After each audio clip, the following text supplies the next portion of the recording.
السلام علیکم میرے پیارے دوستوں، ادب کی محفل صدیقہ اور سمینہ کے ساتھ میں آپ کو خوش آمدید۔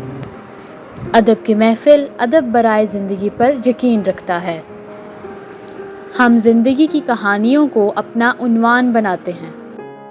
ان کا مقصد فرد اور معاشرے کی تعمیر ہوتا ہے۔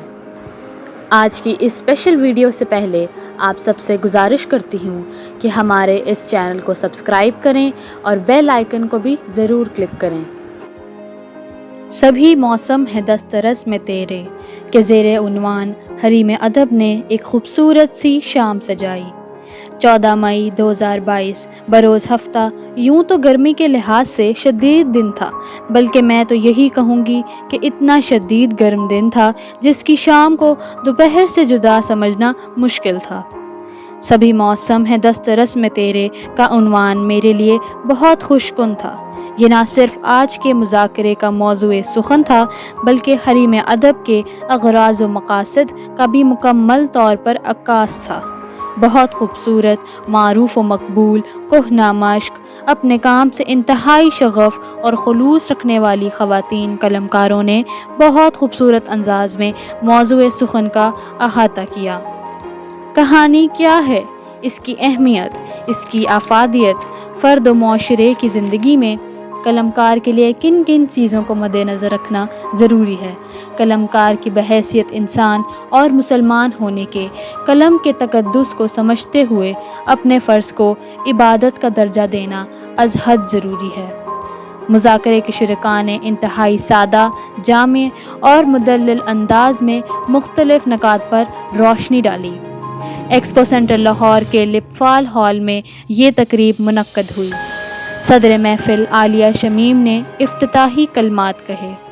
انہوں نے ادب کی تعریف یوں بیان کی۔ ادب دراصل کیا ہے؟ ادب تو انسانی افکار ہے۔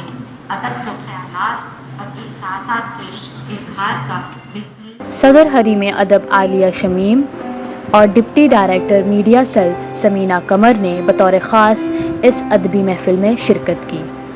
تقریب کے شرکاء میں ویمن اینڈ فیملی کمیشن کی سمیہ راحیل قاضی، شاعرہ اور مدیرہ بطول سائمہ اسما، ادیبہ مدیرہ نور اور رکن مجلس ادارت ذروہ احسن، معروف مصنفہ کانتہ رابعہ، زرفشاں فرحین، کالم نگار اور مصنفہ نبیلہ اکبر۔ پیر محفل عالیہ شمیم نے افتتاحی کلمات کہے۔ انہوں نے ادب کی تعریف یوں بیان کی۔ ادب دراصل کیا ہے؟ ادب تو انسانی افکار ہے۔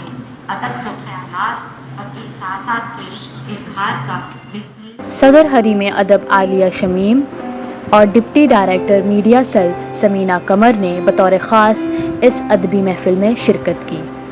تقریب کے شرکاء میں ویمن اینڈ فیملی کمیشن کی سمیہ راحیل قاضی، شاعرہ اور مدیرہ بطول سائمہ اسما، ادیبہ مدیرہ نور اور رکن مجلس ادارت ذروہ احسن، معروف مصنفہ کانتہ رابعہ، زرفشاں فرحین، کالم نگار اور مصنفہ نبیلہ اکبر، پی ایچ ڈی اسکالر اسما حبیب، تسنیم جعفری اور دیگر نے شرکت کی۔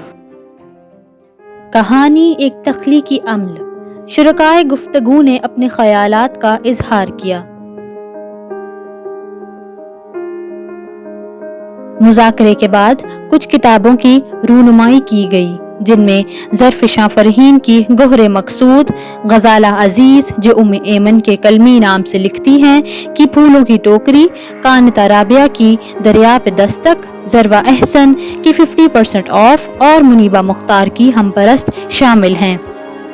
مہمانان خصوصی کو پھولوں اور کتابوں کے تحائف پیش کیے گئے، اور جو تقریب کلام الہی سے شروع کی گئی تھی، دعائیہ کلمات پر اختتام پذیر ہوئی۔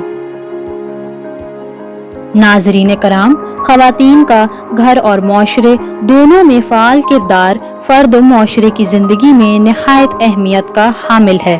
اس ادبی نشست میں شریک ہونے کے بعد میں ان پرعزم اور بلند حوصلہ خواتین کو بجا طور پر سلام پیش کرتی ہوں، جو ادب برائے زندگی کے نظریے کے تحت نہ صرف اپنی ذمہ داریوں کو باحسن طور پر ادا کر رہی ہیں، بلکہ وتواصوا بالحق کی وتواصوا بالصبر کی تفسیر عملی طور پر پیش کرتے ہوئے نئی اور پرانی قلمکار خواتین کی حوصلہ افزائی کرتی۔ حال سے نکلی تو موسم ہنوز گرم تھا، شام ڈھلنے کو تھی پر حدت کافی زیادہ تھی، لیکن میرے دل کی زمین پر ابر نیساں کی رم جھم نے مجھے ایک نئی تازگی بخشی اور میں خوبصورت جذبوں کی خوشبو کے جلوہ میں گھر کی طرف چل دی۔